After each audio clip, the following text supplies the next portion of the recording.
Another blurry video of Nikki, and this one I'm going to talk about my work history, because as we walk around and see different things that I have, that might be confusing to figure out exactly what the hell I did when I was a productive member of society. So starting way back when I was a child, I was about 8 years old, and my father had a heating and cooling business in Arizona, and I went with him on service calls and helped fix uh, heaters, furnaces, service calls, and duct work, electrical, and we worked on swamp coolers. And so I learned a lot doing that. We would rebuild the swamp coolers every year for these people and whatnot. Uh, then I got into trouble. I was a runaway. I had an abusive stepmother. Anyway, when I got in trouble with the law as a result of that, I went to a reform school, and there I was basically, it was boot camp, but I got a job there under JTPA as a mechanic.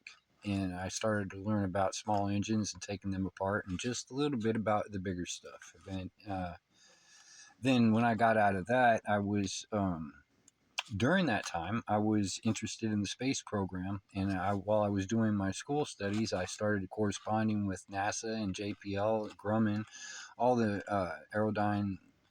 I don't remember all the names. It'd take the whole video to explain it, but anyway, I was in correspondence with them. I would send them blueprints, and they would send me. I got a scholarship to space camp because of my interest, and they did a couple other things. They had sent some exhibits out to in my area, and unfortunately I wasn't able to go to any of that. But when I got out, I was back in the abusive home. I wasn't able to hold down a job or anything, and I wasn't able to go to school, homeschool, and just the abusive environment again.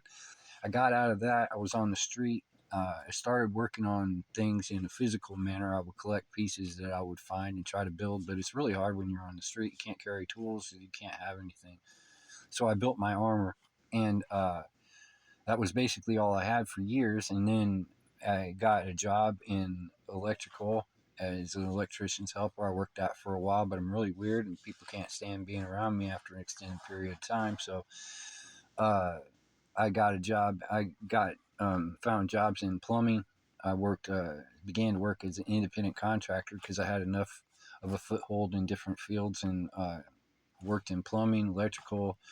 Uh, I had a passion for hydraulics and big equipment, so eventually, through family and life being what it is, I became an independent contractor with heavy equipment, and then I was disabled.